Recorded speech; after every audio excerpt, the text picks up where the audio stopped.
10, 9, 8, 7, 6, 5, 4, 3, 2, 1. Discussing everything about the afterlife and spirit world. Coming to you all the way from Ireland. It's Sandie Byrne. Hey guys, and welcome to another episode of Life After Life with me, Sandie Byrne. And joining me on the podcast today, I have one of Ireland's best kept secrets from the southeast part of the country. Peter Kelly is joining me today, and I'm going to let him explain everything that he does because he's on such a deep level. Okay, he's a Hermetic practitioner amongst other things, but we'll get into that in a second. So first of all, Peter, welcome to the Life After Life podcast, and thank you for your time.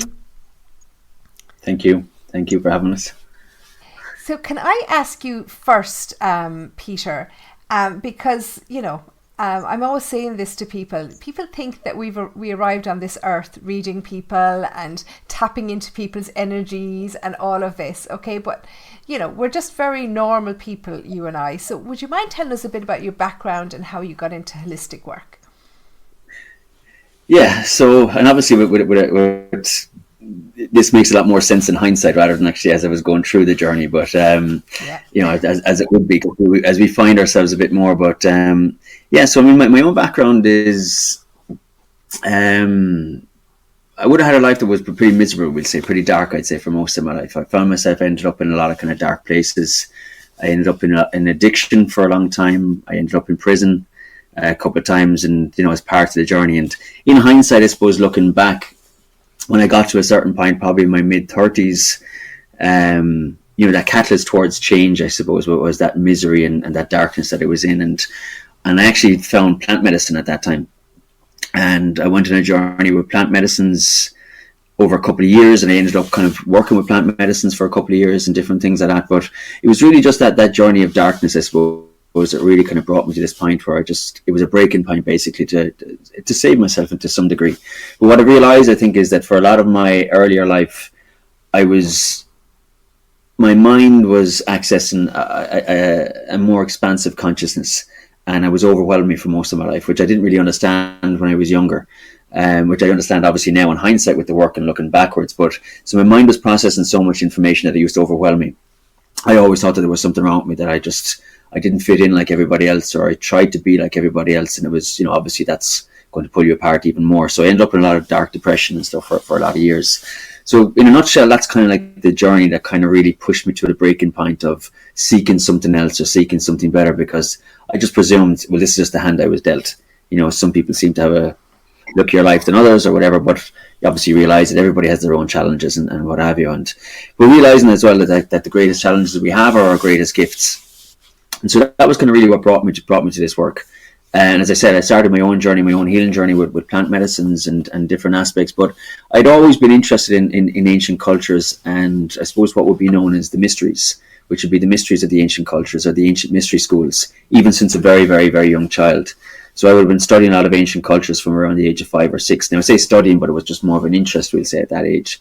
And that just always progressed through my life. And when it came to the deep inner work, which I kind of constantly do, I reawakened, or remembered, maybe it might be a better word, of why I had those interests. And has unlocked a lot of that ancient wisdom and connection to higher consciousness, we'll say, basically. And so from my own journey then, working with plant medicines and different modalities as well, and healing, like different shamanic practices and different things like that, you know, and obviously I continue to do my own inner work. I just kind of started to find myself more and more and more, and fine tune what it is I do and what I offer to other people. So in a nutshell, that's kind of it. And, you know, I love that you're so open about your background, and, you know, I just want to address it just for a little minute because, you know, I notice that a lot of people have a tendency to hear, okay, well, somebody went through this, or they spent some time in prison, or they had addiction, and, you know, and there is this, if you don't mind me saying, that there is this kind of thought, oh, well, they're a chancer, or, you know, they're just projecting what they've been through and everything. And I just ask people to just take a step back from that, because everybody has been through something. Okay, I've been battling PTSD for a number of years, you know, and I'm not shy about talking about it either, you know. And I just think you can either do what you did with it and turn it into something really, really positive, or you can stay in that space, you know. I was actually having a conversation with somebody there not too long ago, and this person, you know, he'd done some silly things in his youth. And, you know, you and I are Irish, we live in the small Irish communities, and people don't let him forget those things. No matter what he's done ever since, you know, people don't let him forget. And I just think, imagine how much he's learned and how much he has to give to people. Because now not everybody around him has to experience what he experienced, because he can guide people. And maybe that's a little bit with you as well, you know, that because you've experienced some of these negative things, you know, that you understand people a little bit better. Do you think that's true? Absolutely, yeah, 100%. And it's interesting because for me, like something I used to say, and I still say it like a lot, about like my approach to this work is always like, you know, I always say, like, I bang my head off so many walls that if I can share my own story to prevent other people having to hit so many walls, you know, kind of way. And it really is that, because I mean, like, even prison as an example, like prison for me was probably one of the greatest learning experiences ever, because my mind is very analytical, you know, and I watch everything and I see everything, and my mind is always computing things. And for, we'll even just say, like, as a learning on human psychology, when you're in that container, it's powerful what you can learn, you know, again, as what you take from it. But definitely, I mean, that journey for me is what I give back to other people. And because I've been through it as well, it means that, you know, I'm not just somebody who's read it in a book. I can meet somebody at that level because I've been at that level and I know what's involved. I know exactly, like, maybe even that judgment side as well from other people, as well as the judgment from ourselves, which is obviously the worst judgment. And to know what's necessary in that journey. And I also realize as well the fact of, like, I do really strongly believe that everybody has those challenges, because it's an incubation into what they can actually turn them into gifts for. And so, yeah, really that is what it is, like, you know. Yeah, I 100% agree. And, you know, we probably won't go down this rabbit hole too much, but, you know, do you believe in a soul path or a soul plan as devised? And just in case any of the listeners haven't heard that term before, it's the idea that something is set out for us, not necessarily the date we're born or the date we die, but as in the amount of challenges or the type of challenges that we have to face in life. And do you believe in that, Peter? Yeah, absolutely. And I could go off on a bit of a tangent here now, so bear with me. So obviously, like, my own approach to, well, I say my own approach, but it's who I am. Like, the work I do and I offer to other people is the work that I do on myself. It's who I am, basically, stepping into my essence, and exactly what you're on about, like the soul path, or, you know, has many different names on it. And my approach has been through, as I said, the mystery schools. Like, I've remembered a lot of who I am at the infinite level, we'll say, because consciousness is infinite. You know, as Peter Kelly, I'm here with a personal consciousness as Peter Kelly, as the avatar, to have this experience, we'll say, as Peter Kelly for maybe 80 or 100 years. But my consciousness is infinite, and it lives forever, and it has been forever, and it has been many different incarnations, and toward this one journey of towards where we're going, call it evolution, or evolution of the soul, or whatever you might want to call it. And each lifetime, and this is my own belief systems, which comes through the ancient mystery schools as well, and what I'd be aligned with, is that each lifetime is a learning process for us to fine tune and evolve the soul, or spirit, depending on what term you want to use, towards that end goal, which we never really reach. It's just a constant purification, if we say. And I have some really profound insights of my own journey, in particular over the last while, as things have been really kind of ramped up, as to get more clarity on this as we kind of go forward. And each lifetime really is a set, in my take on things, is, in my belief system, is each lifetime is a particular set of challenges that we need for the soul to evolve, and that we kind of choose, you know, we choose our parents before we come in, by the type of ancestral line that we're going to come into, by what needs to be worked on, also by what we're going to be raised in, the conditions, so that we get those challenges, so that we can actually evolve. Because again, we don't grow without challenges. You know, and this human condition that we have, which is the conformity of society, of modern society, by modern now I mean probably the last 2,000 or 4,000 years, is that, life is supposed to be this upward slope and everything is going good. And when we meet things that don't go our way, we don't know how to deal with it. But the different perspective is really the fact of those things that we don't like, or those challenges, are there to actually evolve us and to help us to grow. But that would be absolutely 100% my belief system as well. Like, yeah. Because as you say, we're here to learn. We're only here to develop. This isn't like a holiday or anything like that. This is like our time in college, isn't it? And it may seem like, as you say, 80 to 100 years, but it's a blink of an eye at the end of the day. Yeah, absolutely. And you mentioned about our subconscious and our conscious and that, and you're known on social media as Subconsciously Conscious. Okay, so can you tell us a bit about that? Where did that term come from, and what does it mean? Yeah, okay, so yes, Subconsciously Conscious. So without going too deep, because you could open up the fact of, you could say the unconscious, the subconscious, and the conscious. And I do see variations in them all, but so the subconscious, just loosely, I'm talking about the unconscious as well. And for me, it's a journey about making the subconscious conscious, because the subconscious, going a little bit of a tangent, if we just take consciousness into three states, we'll say, right? So we could have, say, super consciousness or divinity. We have subconscious, which is something that's, I just point to the head. I don't know where it's stored, but we'll just say it's the head. And we have it, and it receives constant information, we'll say, from the super consciousness or divinity. And it's untainted. And then we have our conscious reality. And the problem with our conscious reality is it can be changed or altered by, what happens in your day. You stick on your news channel, that can alter it as well. Your conversations, your education, how you're raised, ancestral programming, yada, yada, yada. And so what happens is we receive this divine guidance that comes from divinity, or super consciousness, and our mediator is the subconscious.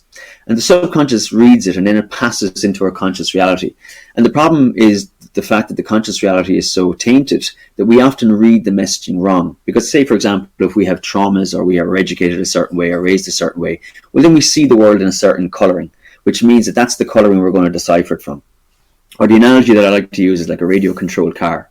So the controller is like divinity, the car is the subconscious, and then wherever the car goes is our consciousness. So if the car is bumping off the wall, it means that we're not reading the signal properly. And so for me, the whole movement of Subconsciously Conscious is about reading the higher consciousness, but being able to decipher it. And like for me, the basis of everything would be symbolism. My main language would be symbolism. It's a language that everybody speaks because it's an archaic human language. It's a language that we all have archaically in our system from what has been viewed in our surroundings since consciousness was around, we'll say. And so it's about bringing forth the subconscious information, which is a guidance system basically, to lead us towards our direct path to where we're supposed to be, where we're supposed to go. And when you really, really go deep with this, I mean, yes, we understand that dreams are guidance systems because the dreams is purely the subconscious. In tarot, we talk about the high priestess. She's the flow of that water before it's birthed through the empress, basically.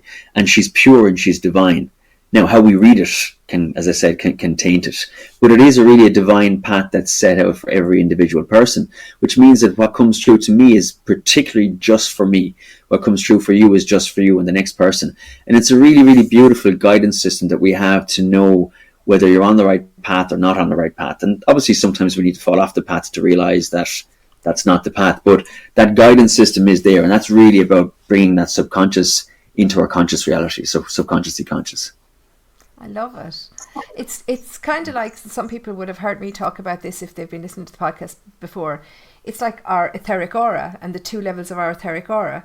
So what we experience on the external etheric aura is reverberated in the internal etheric aura and vice versa. So it's a bit almost like that. Maybe I'm overcomplicating it, but it just hits a bell because when I'm teaching mediumship, we talk a lot about the etheric auras, and where you're meeting, where you meet the energy of spirit, I guess. So can you explain to us as well? I feel like I'm asking you to explain a lot, but I just want the listeners to understand that I'm learning too. And, some of this, some of, what Peter does is very deep. I heard him talk at an event, I think it was last November, so several months ago. And it's taken us to now to touch base and get together. But, it really is, when Peter talks, it's like thinking about things in a different level. I think what I do is very simplistic. Okay, I just talk to the dead. Okay, but, Peter is really thinking about things on a different level. So bear with me here because I'm learning along with you. So you call yourself a Hermetic practitioner, okay? Now that goes straight over my head. Can you explain to us what that is? Yeah, okay. So, I mean, again, we were kind of talking about this, but like sometimes I have to term myself certain things so other people can understand what I do. And, it's very vast, same with yourself, I'm sure. Like it's, as you said, you can simplify it for what you say to other people, but what you really do can be quite complex as well, So as a Hermetic practitioner, so Hermeticism is many things. It's a very ancient philosophy. It's a methodology. It's a science. It's many different things. But what Hermeticism is it's throughout time, and I'm talking about time now, going back over aeons. Now we're talking like even maybe 30, 40,000 years, where the great sages and the mystics over time would have, through great deep inner work or different practices and modalities, would have created union with the divine or with the greater consciousness. The all is what we call it in Hermeticism. The all is everything, because everything is consciousness. And we're part of the all, but we're not the all in its totality, we'll say. So we're tethered to the all, because it's the all is everything. And so as a Hermeticist, it goes deep into the philosophy of being open to absolutely everything, to try to understand what is this construct that we live in, what is existence, what is consciousness. And so there's many great philosophers or sages, mages, adepts throughout time would have been Hermeticists. They would have studied these aspects. So it's not like something that's framed in a box, like we'll say physics, which is physical science, which is more about the science of the physical realm. And this Hermeticism goes into the actual science or the understanding of all planes of consciousness, all planes of existence, and to help better understand what this is and ourselves and our placement within it. And so it's an attunement of consciousness, really, is what does happen, is into higher levels of consciousness, or to more vast levels of consciousness, so that we're not just looking at what's on the surface level or the material level. So basically, as if you go through your day to day, this happens, that happens, I bump into a person, I have a conversation, maybe something goes wrong, maybe something goes right, or, whatever happens. So that's all the material plane of consciousness. And for me, I work from much deeper levels of consciousness, is to understand, again, going back to that language of symbolism, is, but why? But why would this? So again, if you go into like cause and effect as one of these sacred laws, and cause and effect, well, we're all on the material plane of consciousness, where our consciousness is centralized, we'll say, but we all have access to the other planes. We go into them when we dream, for example. We go into the astral plane, we go into the mental plane from time to time. We don't maybe realize it. And through the work that I've done myself, and this is my own particular calling, is and again, what I said about earlier on, when I was younger, I was quite overwhelmed by what was coming through. So my mind was always tethered to a much greater consciousness, but I wasn't stable to be able to work it or to do much with it. So basically, I ended up numbing myself with drink or drugs. So over the years, and especially over the deep work, I've now stabilized a bridge for this consciousness, where it's always there and it's always flowing through me. I always have access to it. But now I'm kind of learning better as in how I can go in there and go out of there, because when I go in there, it's quite fast. Information is, because you don't need a body. It's not physical in the higher planes or the higher consciousness. So information goes quite quickly. The problem is when you come back down into the physical body, or centralize your consciousness back down, it can be quite draining. So what I do is I kind of work off that deeper or higher conscious level to understand the events of what happened in people's lives. So for example, somebody would come to me as, this is going on in my life, or that's going on in my life. And so they're looking at the events that are happening on this level. Whereas I'll go to this level way down here and I'll say, but this is the root of actually as to why. And a lot of that stuff will be coming back through ancestral lineages, will come through things that maybe happened in their childhood. And then I use other methodologies like shamanic journey and different things like that, where I go into having deep experiences on an astral plane for clients, where they'll come back with pure symbolic information, and I can decipher that, because when I'm in that consciousness, everything just kind of makes sense. So basically, it's what we described about, like, is that personal guidance of the super consciousness into the subconsciousness, into the consciousness. So I because I can attune to the higher consciousness, I can then decipher what the subconscious is actually saying to give the guidance in the conscious reality of a person. So I don't know if that makes sense, or but trying to simplify it anyway. I think so. I mean, I'm getting it. Is it like that you're almost like communicating with somebody's spirit guides, or Could you describe it like that? Well, yeah, for me, you could use different terms to, I suppose, describe it. But for me, what it is if I go into the greater consciousness, it's like it's the consciousness of everything, or the Akashic, some people would call it. So it's everything that ever has been, ever is, or ever will be. And so, and again, because with the deep inner work I've done myself, it has attuned my body to it, which means that now what I read is I connect my body to that greater consciousness, and what comes through me is a feeling, so that I can understand what it is for that person, we'll say. So I'm kind of connected through them, almost like as a mediator channel between consciousness of the greater consciousness, my body, and the client, if that makes sense. And so what I'm doing is I'm kind of deciphering, because if you go into symbolism is really vast. If you take any one symbol, will mean the extreme negative and the extreme positive, and also everything in between. So it's quite infinite to try process with where do we sit on that scale to decipher that symbol, because it could mean a lot of things. So because it channels through my body, I get a sensation, I get a feeling, which allows me to pinpoint where on that scale that particular symbol is actually describing, pertinent to that client.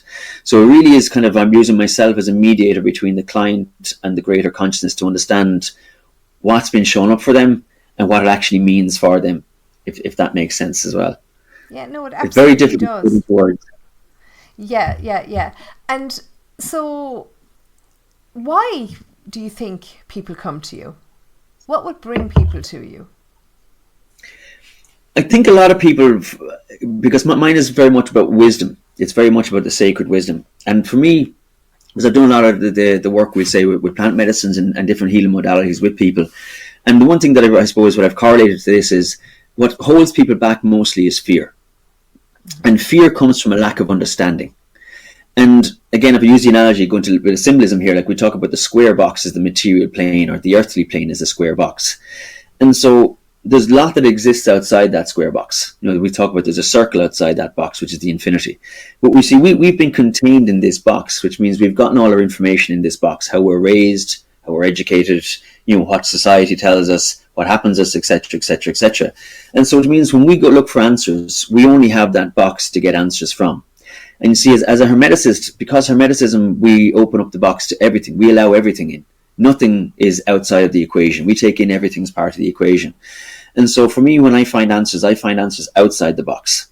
And see, people are limited inside that box to say, well, I don't understand that, or that must be, you hear people talk about attachments, or you hear people talking about like it's an entity attached to me. But for me, once you go outside that box, I understand what those are, that they're not separate things from you that are evil or dark. And that's what holds people back, is because they have a lot of fear. They think this is something dark or evil, as an example. But because I can bring perfect conscious sense to things, people's systems relax and they understand, because their own system will resonate to what I bring them. Because I always tell people, like, don't take it if it doesn't resonate. It's only you can validate this. I'm only being a channel for this consciousness as it comes through. But once people kind of really resonate in their own systems, like, that makes actually perfect sense, and it really aligns. The system relaxes, the fear kind of dissipates, and now they actually have a steady, kind of a solid foundation that they can actually approach this and actually work on it or heal from it. Because again, everybody for me heals themselves. We have guides and mentors that can help us to bring us through, but the work has to be done by the individual themselves. But to give them that kind of a basis of or foundation of stability, of trust back into themselves, that this is not something crazy out there. That actually really makes sense as to why that, and that correlates to that. So now we can go to the next step of steps that you can take towards actually healing it. I love that. I love the whole thing about the fear and the relaxing. Because that's something that, I have a tendency to do, and I make myself sick over things, because, I just worry about everything so much. And just thinking about that too, do people have to understand, or as people always say to me, I don't buy into what you do. Do people have to understand a little bit about the whole kind of spirit realm, or the reincarnation, or generational trauma? Like, do they have to have some kind of belief or maybe knowledge of it before that they would come to you?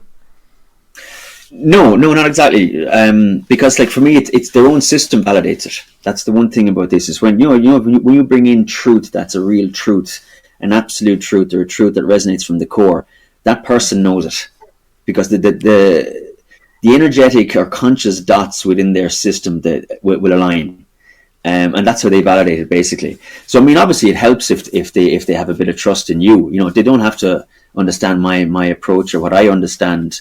But it does help, obviously, because it's like anything. If you want to heal something or you want to move through something, if you don't believe you can be healed, you've created an energetic block. You know, or that's ceremonial magic as well, which is another practice that I work with, is because you've created in your mind that block as to why you can't actually get through it. So obviously it does help if somebody's open, but it doesn't really matter whether they understand it or believe what I'm attuned to. You know, that doesn't really matter. Is because once the information comes through, their system will really recognize it. It's like, you know, the truth comes home and that the whole system will kind of reverberate towards it.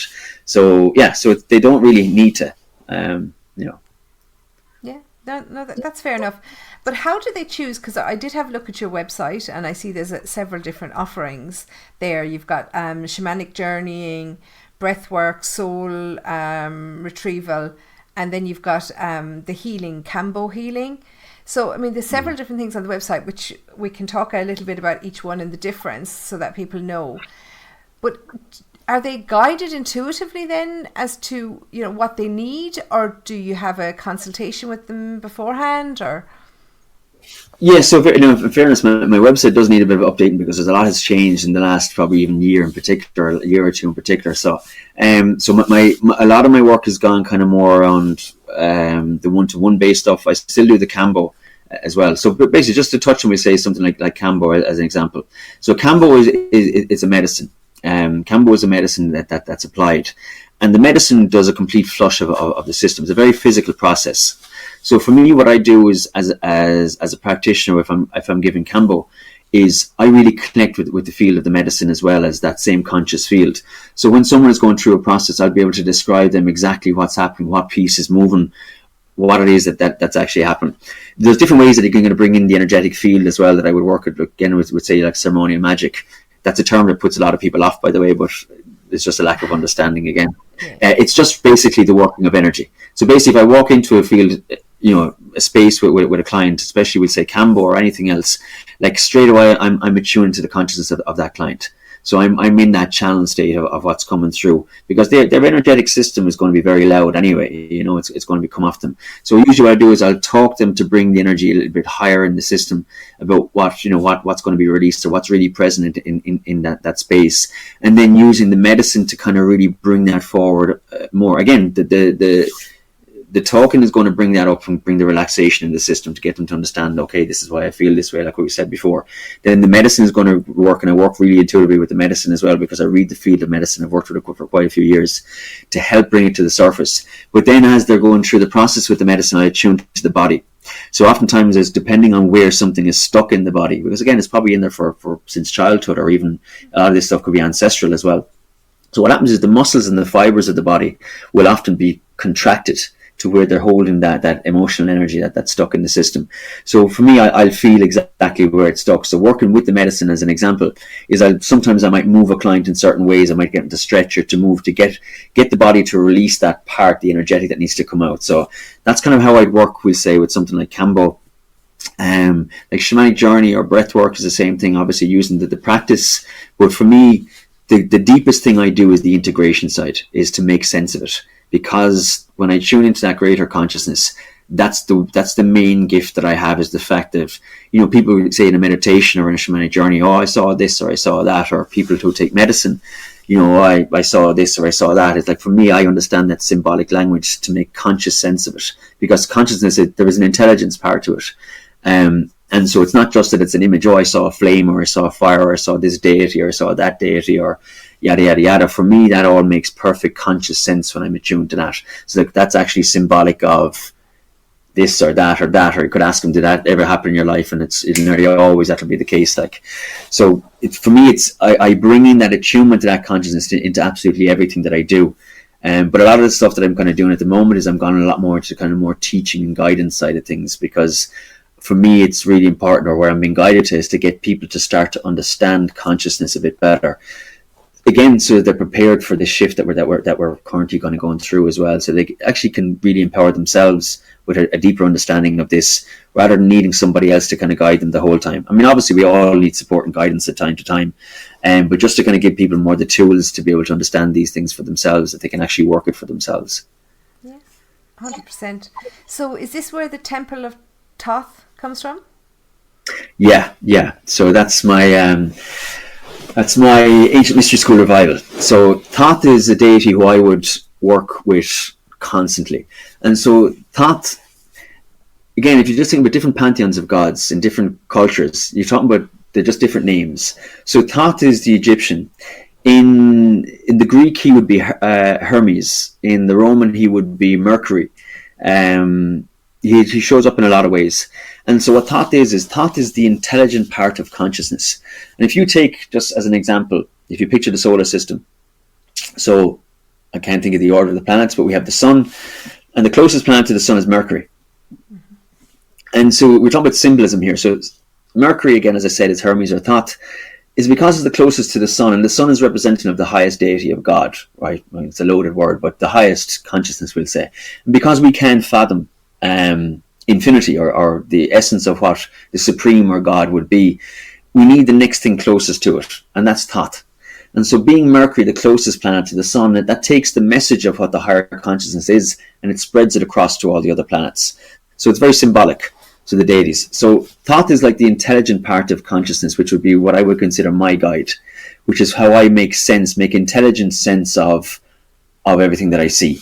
Which is, it doesn't matter whether it's like physical things or whether it's a dream or whether it's from a journey or whatever it might be, but I make intelligent sense of it.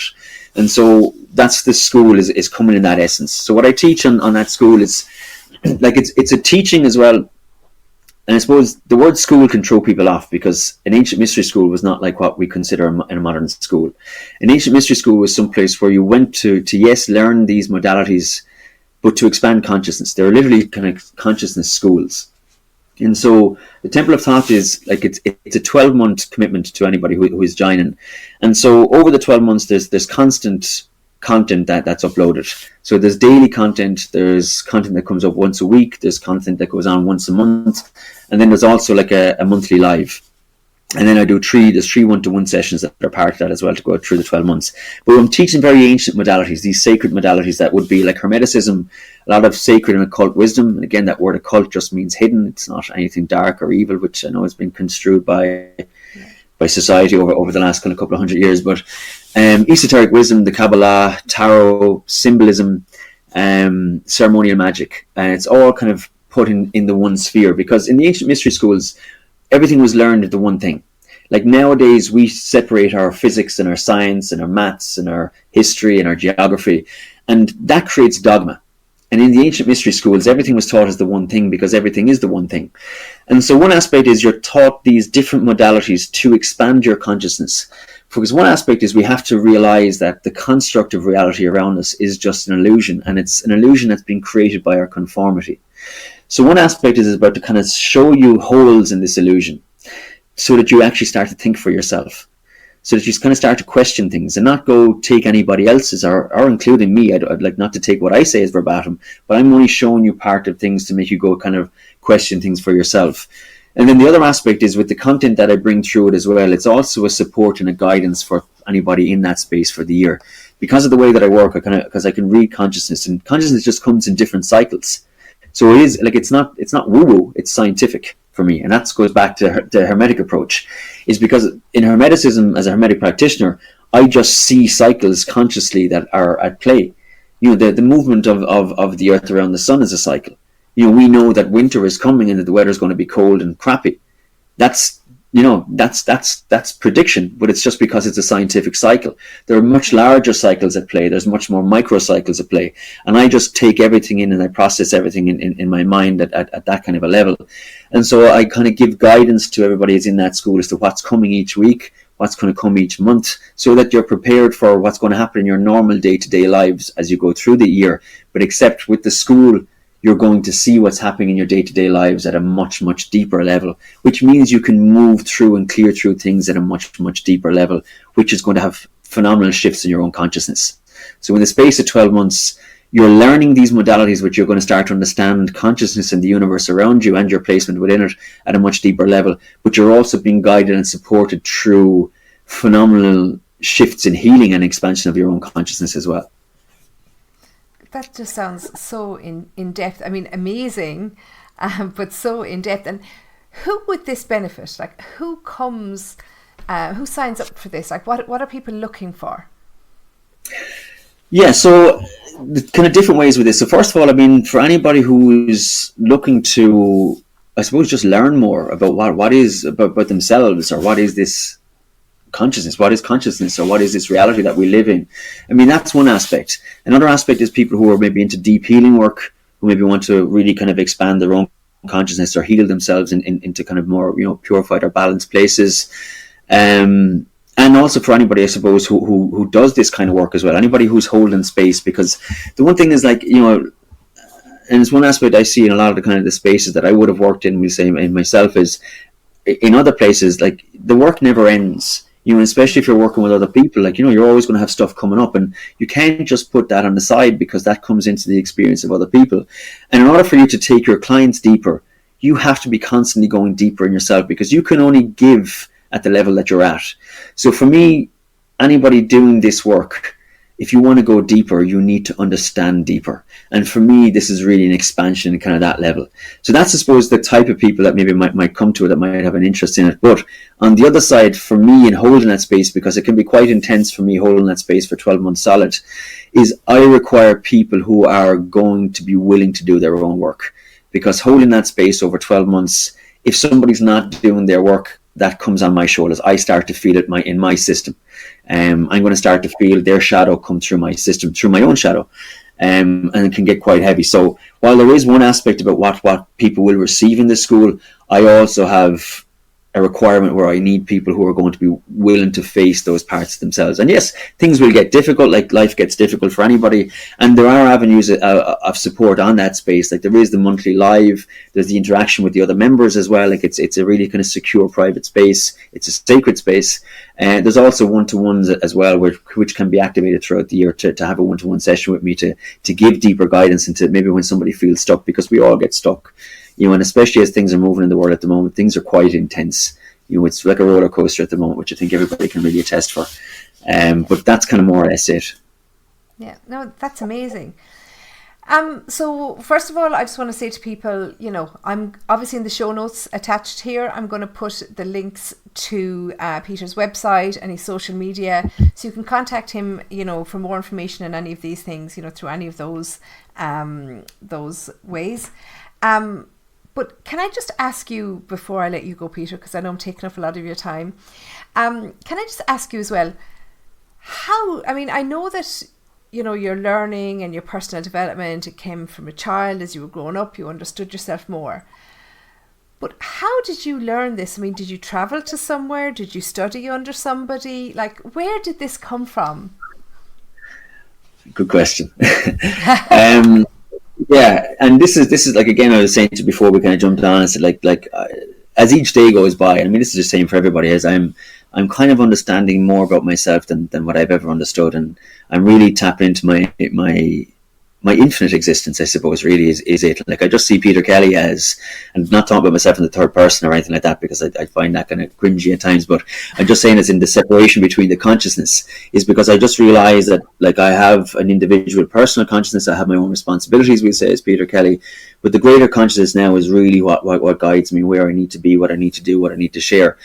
And I've never really had a mentor or a guide. I wish I did. I wish I had somebody to kind of, I've had a lot of different mentors and guides throughout the journey in different healing spaces and what have you. But for this, because of my very own niche, I suppose, it's just something that I know I've had this, I'm going to use this word realize. It's a word that I'm using a lot lately. So I realized that, well, I've had this before, but through probably many different incarnations, I didn't have it realized. It was like it was slept underneath because I had more growth to do for maybe this particular time that I'm here now or whatever. I'm not too sure on that exactly. So I think it was just me awakening that level of consciousness that was achieved, we'll say, before.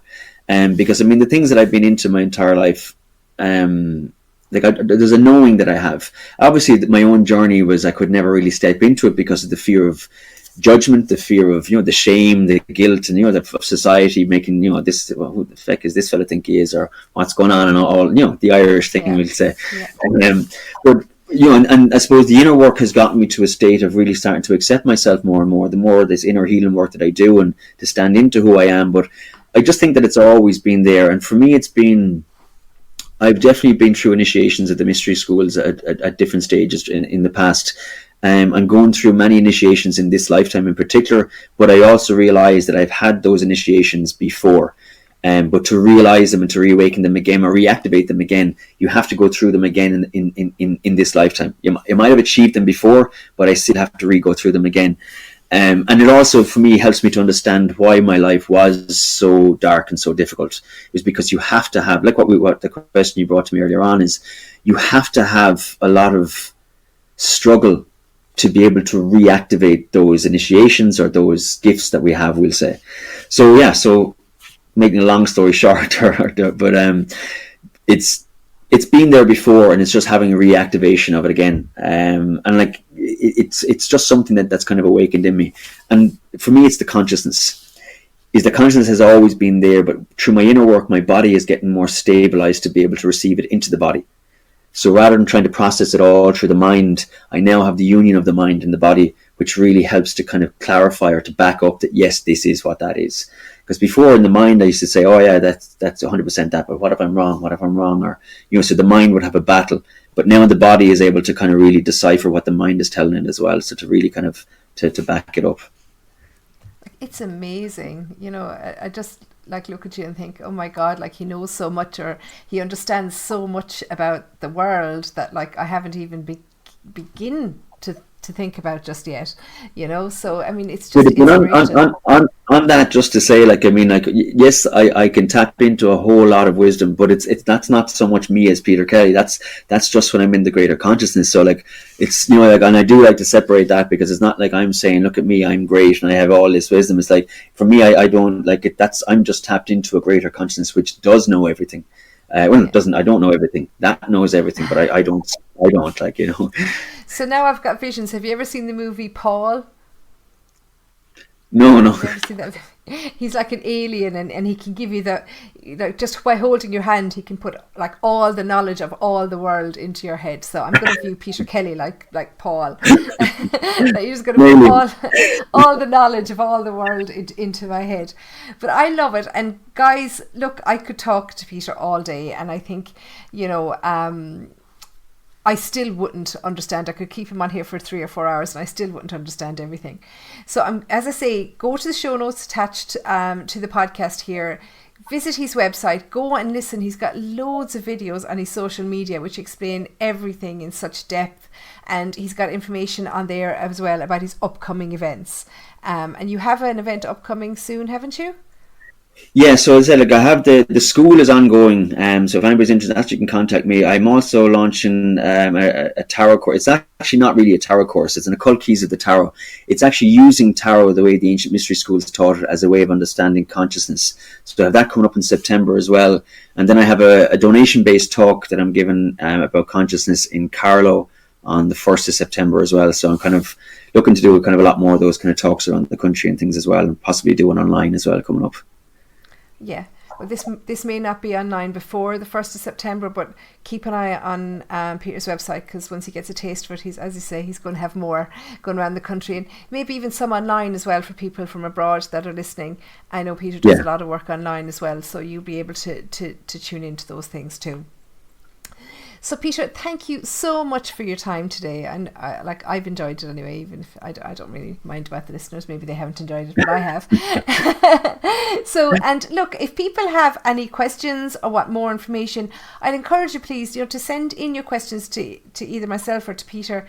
We can have Peter back on to answer any questions at any time, or maybe even do an interactive live session where people can come on and ask their own questions.